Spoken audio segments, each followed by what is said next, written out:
Let's talk a little bit about the airplane itself. It's the Lockheed Martin F-16. The Block 52 is the newest model that the U.S. Air Force owns and operates. The differences between what you see here on the table and the one we're going to fly today is the canopy will be a little bit longer, two-seater. All right.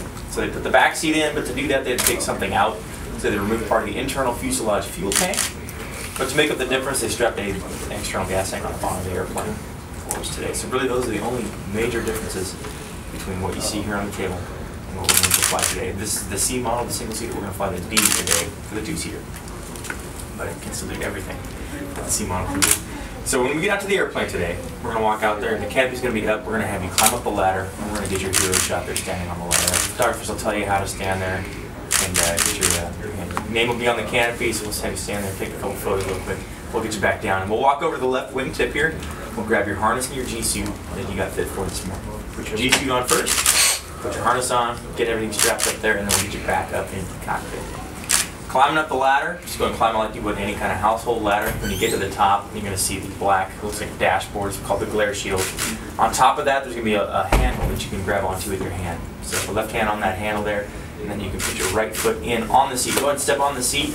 All right, as you step on the seat, you're going to have to duck down and in to get underneath the canopy there. Watch out, there is a hook that hangs down on the canopy rail there. That's what actually locks the canopy into position when it is lowered.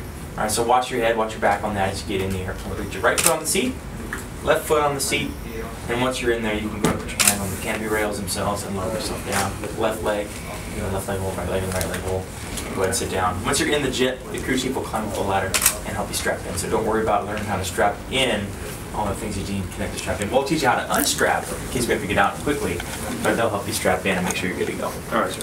All right, after that, I'll climb up the ladder and then I'll show you some things in the cockpit that we're going to talk about in here, but I want to put your eyes on when we get out to the jet to make sure that you are comfortable with them, you know where they are, and what we're doing. All right, so that being said, the first thing you're going to notice is the gigantic yellow handle right in between the leaves here, and that's the ejection handle. All right, so if a bad thing happens in the airplane, we have to get out of the airplane, that's what we're going to pull, and that's what's going to get us out of the airplane. All right, so just realize that it's there.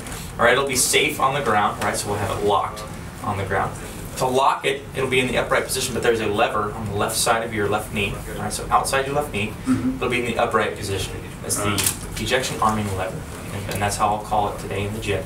But it'll be in the upright position. It'll have a black and yellow checkerboard on it. And it'll say ejection controls locked. And just like it says, that handle is mechanically locked. You can pull on that handle, nothing's going to happen. Okay.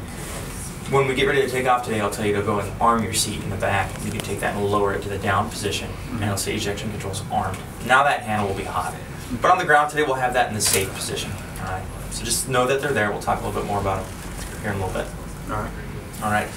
Just in front of that is a circular vent, air vent. Doc, I'll probably talk to you about it a little bit. But I recommend you have that full open, aimed up here at your neck and face area.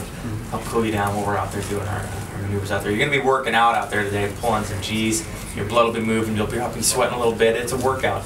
So have that aimed up at your neck and face and cool you down and help you feel better as you're cruising around. All right, so that's right in front of the handle, right in front of you. You're going to have all sorts of gauges and whatnot in front of you here as you're looking at it. You'll have two big screens right in front of you. One of them is going to be my radar. One of them is going to be what I'm seeing in what we call the heads-up display, or the HUD. All right, so you can look at what I'm looking at out the front of the airplane there as well.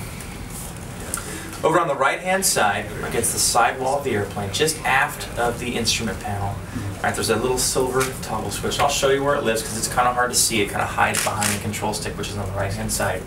But that silver switch is the seat adjustment switch. All right, so after the engine starts, after the generators provide the electricity to the electronics, that switch will work. And up is to go up, down is to go down. It's spring-loaded to the center position.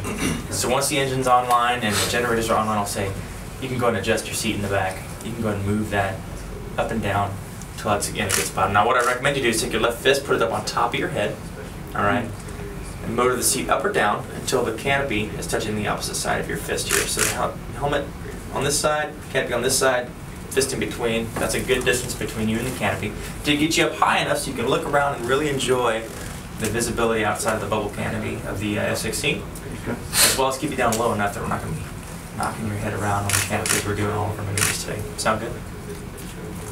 Back here on the back right side, back right corner of the cockpit there by your right hip, there's going to be a panel back there called the oxygen panel.